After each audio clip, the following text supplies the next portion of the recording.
इंस्टाग्रामवरून सुरू झालेली गोष्ट. एका आधुनिक प्रेमकथेचा प्रवास.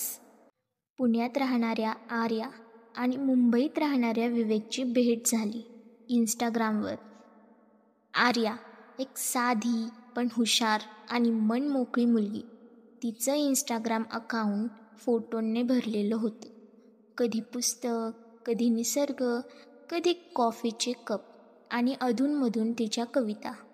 विवेक एक प्रोफेशनल फोटोग्राफर, पण त्याचं मन फोटोंपेक्षा शब्दांवर जास्त भिरभिरत असे. त्याला कविता वाचायला फार आवडायचं. एके दिवशी तो आर्याची एक कविता पाहतो. तू नसताना शब्दही वाट पाहतात, शब्दात तू असतेस म्हणून ते अर्थ पाहतात. त्या ओळीने त्याला थक्क केलं. त्यानं ती पोस्ट सेव्ह केली, पुन्हा पुन्हा वाचली आणि शेवटी तिच्या प्रोफाईलवर एक साधा मेसेज पाठवला. तुझ्या शब्दांत काहीतरी वेगळं आहे, मनापासून. आर्याला अशा कॉम्प्लिमेंटची सवय होती, पण ही कमेंट काहीशी खरी वाटली. ती थेट काळजीपूर्वक लिहिल्यासारखी होती. तिने उत्तर दिलं, धन्यवाद. शब्दाचं जपून वाचणं हेही एक कला आहे. अशा छोट्या संवादाने सुरुवात झाली.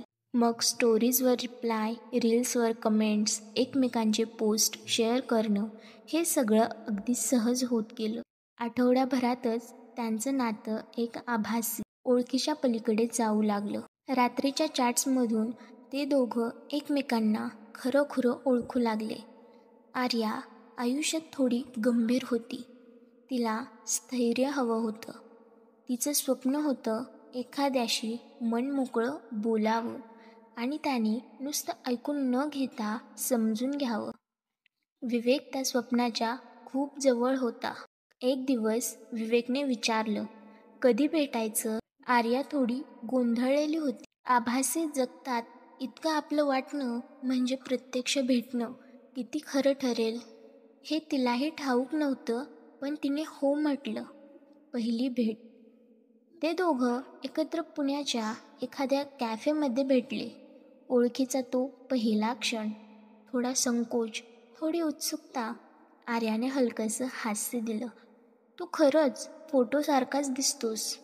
विवेकने उत्तर दिलं, पण तू फोटोपेक्षा खूप सुंदर आहेस. ती भेट 2 तासांची होती, पण वेळ कधी गेला हे त्यांनाही कळलं नाही. कॅफेपासून ते गर्दीतल्या एका शांत रस्त्यावर त्यांची पावले वळली. त्या दिवशी दोघंही नकळत मनात काहीतरी साठवून परतले. दुरी, पण जवळकीही. मुंबई पुण्याचं अंतर फार नाही, पण वेळ, काम आणि जबाबदाऱ्या कधी खूप लांब अंतर तयार करतात.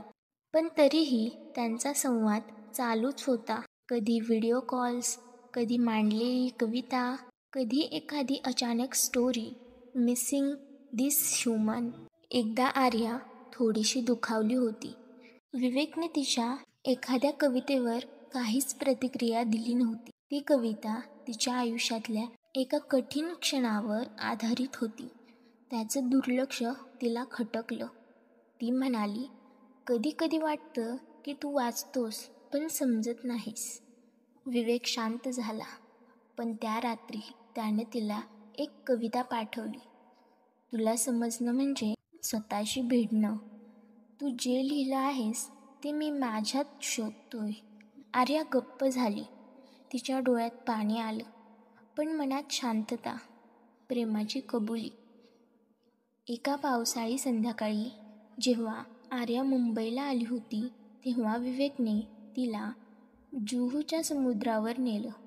पावसाचे थेंब ओले करत होते आणि समुद्राच्या आवाजात त्याने हलक्याने तिचा हात धरला.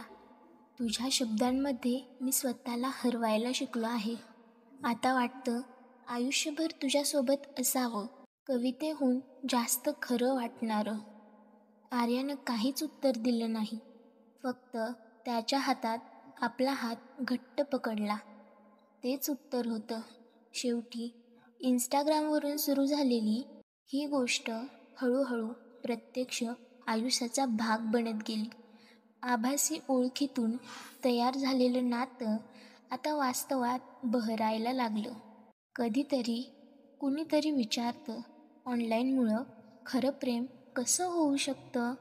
तेव्हा आर्या हसते आणि म्हणते, जेव्हा शब्द भेटतात तेव्हा मन जोडलं जातं आणि मन जे जोडतं ते खरंच होतं.